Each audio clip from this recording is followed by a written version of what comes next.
Hey guys, welcome to the BJ Show podcast and first for the year a interview. This person is amazing. Help with the quiz show as well, the awards show on my YouTube. Today's guest is Aidan Berry. Aidan is involved in sports such as playing cricket and golf. He also has a love for art and DJ for music. Aidan has also coached Australian rules football as well. Let's welcome Aidan. Welcome to the show.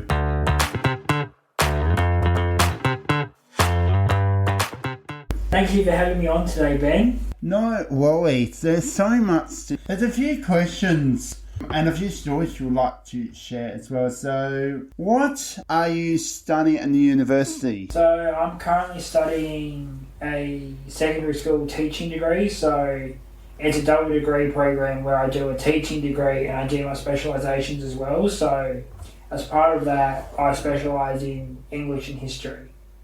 Awesome. That's why if you saw the episode of history, you know you're going to laugh at that. That's what my favourite part. That's why you want to show a bit of class in those questions, and they are good questions. So, in talking with university, how many years have you studied to become the teacher? Yeah, so I go part-time at uni because I got a lot of other stuff on it. Ben, you've already alluded to. So this year's going to be my 8th year at university. 8 years. So it's all about just taking one moment. So part of what you do, but as I mentioned in the intro, you love for doing. So let's get into art. Where you got into loving art, of doing paintings come from? How many years for painting? Yeah, so painting is interesting. So mainly I'm a landscape artist, so I paint landscapes. I'll go out, I'll take a photo of something. And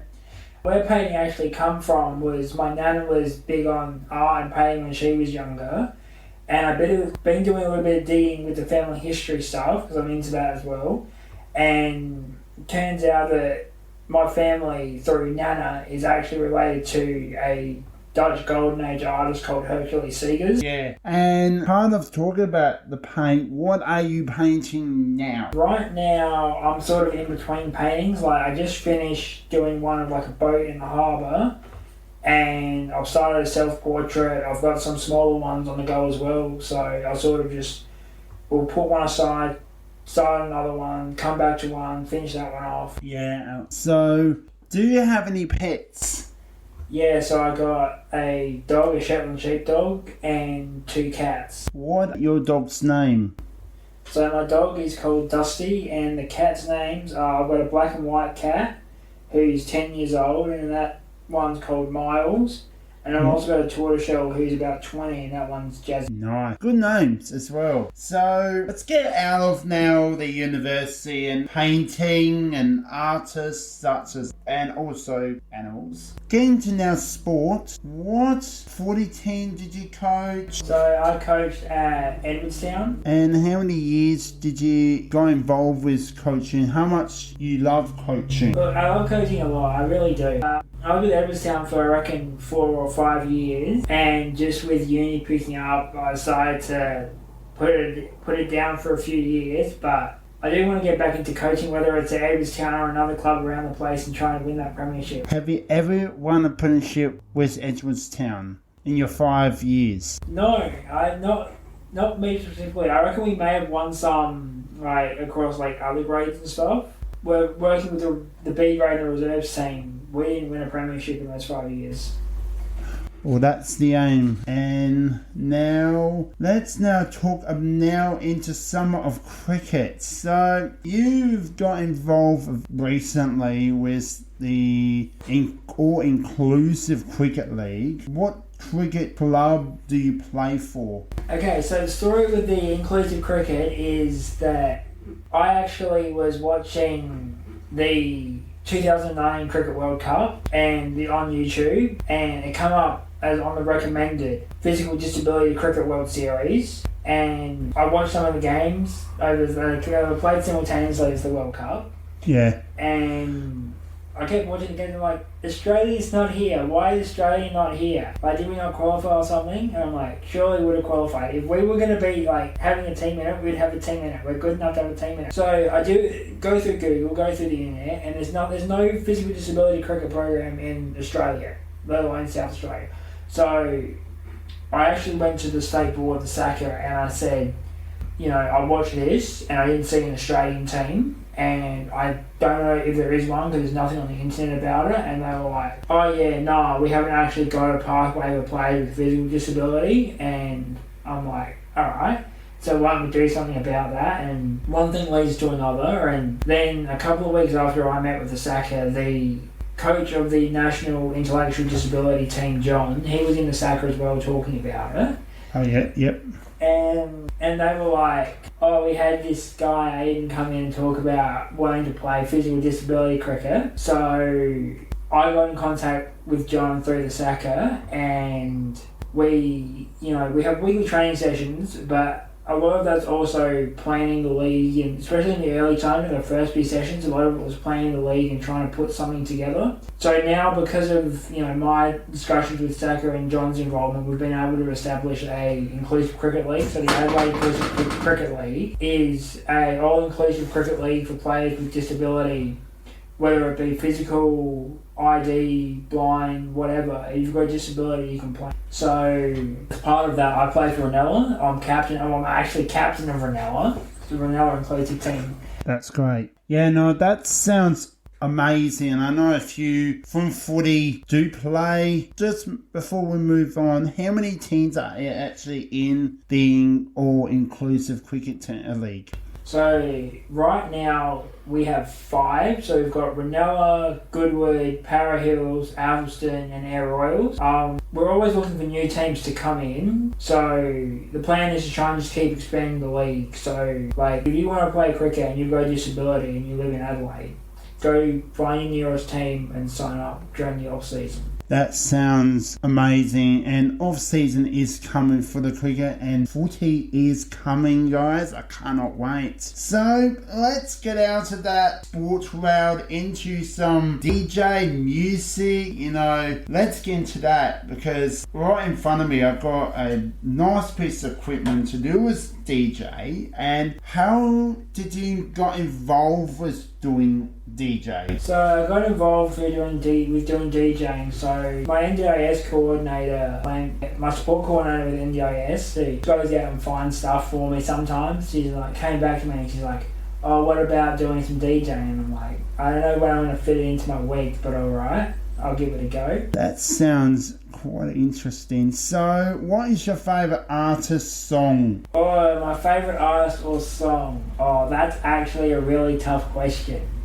At the moment, it's weird because I have my DJ music, but then I have the music that I listen to when I'm not DJing, so I try and keep that separate. Yeah. At the moment, I'm really into like punk rock and like emo rock and stuff, so I've been listening to like Jimmy Eat World, Ashes to and You, Figure It Out, like anything I can find, like covers of like famous pop songs as well that's like in like a punk or emo style. Yeah. Oh, there's so many artists I like, but I can't think one back a moment. We're going back now into sport. So golf. It's quite interesting in your, like, how many years is the first part of the question, and how do you get involved with golf? Okay, so I've been playing golf for like nearly 20 years now. Wow. I started playing golf when I was like 7 or 8 years old, and I got involved like more into golf. So what actually happened was I was doing RDA, riding for disability, up at the Blackwood stables, and they were closing down because they'd sold the land off, and they weren't reopening at Halloran Hill straight away. They had to close Blackwood and then move everything up to Halloran Hill. So in the meantime, I went through Novita, and Novita had a program where they'd find, much like NDIS does now, find activities and stuff for clients based on what they want to do. So I said to them, I want to play golf because horse riding shut down. And they're like, okay, we'll go have a look for something. And a couple of weeks later, they came back and they're like, there's a thing called the South Australian Amputee Golf Association. Well, it says amputee, but the guy who ran it, Gary Hart, he was very open and like had played with all kinds of disabilities there. So while most of them were amputees, like there was me, and I only played with one arm. I don't have upper limbs, so I played with one arm. There was another gentleman there who was a vehicle accident victim, and again he played with one arm because he couldn't use his left side. So it was a mix of players with, you know, amputee disability and like what we used to call the oddballs disabilities. So these were players who weren't officially amputees but played under like fair play rules. Yeah, no, that's a quite interesting story. And now getting back to the footy, now there was a bit of a going on having Edgeworthstown be part of the inclusive. What was the reason you chose seniors instead of the inclusive? Okay, so when I joined Edgeworthstown, we didn't actually have... The inclusive league at that time wasn't very big. And we, as a club, didn't come into it like straight away. Like obviously there was Kenilworth and obviously there were Christie's, who are two of the early clubs that I'm sort of close to. But the reason I wanted to be seniors is just something different and be like, I can be a person with a disability and coach mainstream football. Absolutely. So for me, it wasn't about like what everyone wants me to do. It's about showing that I can like represent people with disability like outside of just the inclusive league. Yeah, and before we just continue with this amazing interview, Aidan, and I appreciate it for your time today, but partly me, I actually also part of the Kenilworth Football Club. I'm not just playing but being involved, been playing for 4 seasons and getting up to 50 games. I can't not wait. Like after 4 years, it's just fun, and made all grand finals. Like when you coach or play, you can't expect to play 4 grand finals in a row. Like you don't see that any professional athlete, if it's AFL, the South Australian National Football League and all those local leagues around the country in Australia. So I'm very honoured to play for Kenilworth. I think me being goal umpire during the season, timekeeping, you put your time in the club, that's also an achievement. So again, now moving on into this interview, back with the university, before we get into those, like your stories, what university are you studying? I'm at University of Adelaide, so I'm at the top table. Getting into what stories can you share and how it all started 8 years ago. Yeah, 8 years ago I started. Yeah. Wow, that seems like a long time. I was only in primary school for 7. No, so going to teaching, and now this is interesting because I was going to do media originally, but then when I went to Hamilton Secondary College, because I was at Sacred Heart before. Yeah. And then to finish off year 12, I went to Hamilton, and I actually had one of my teachers for year 12 Law and Society, which was this brilliant subject. It was legal studies plus history plus, social justice, society and environment type of stuff. It was like everything mixed into one. Back to the point. The point is that the teacher I had was a gentleman in a wheelchair, and he was a brilliant teacher. I could not say anything wrong about him, and I'm like, okay, if he can do it, because I thought about doing teaching before, and I'm like, surely there's no way that I'd get around the classroom and stuff, because being teaching, you can do the mental work, and I can do the mental work, but the biggest thing is being able to be accepted by the students and the other teachers at the school.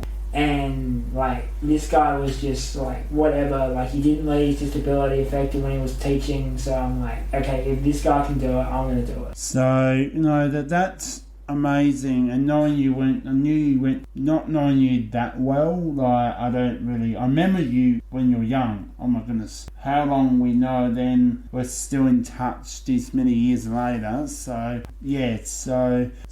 thank you so much, Aidan. I think that's covered all your questions, so hopefully you'll join another episode, brand new questions, keep out for our special announcement coming soon, guys. It's going to be more special, the BJ Show's got to offer.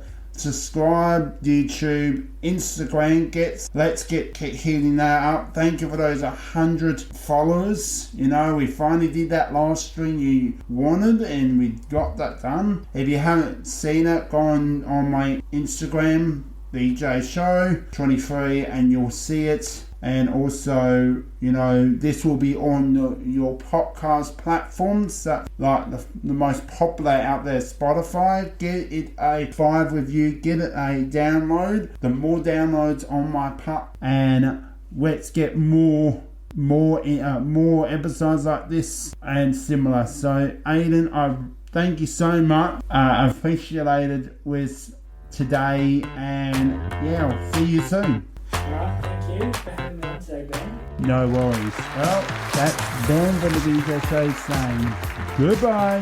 Thanks for listening.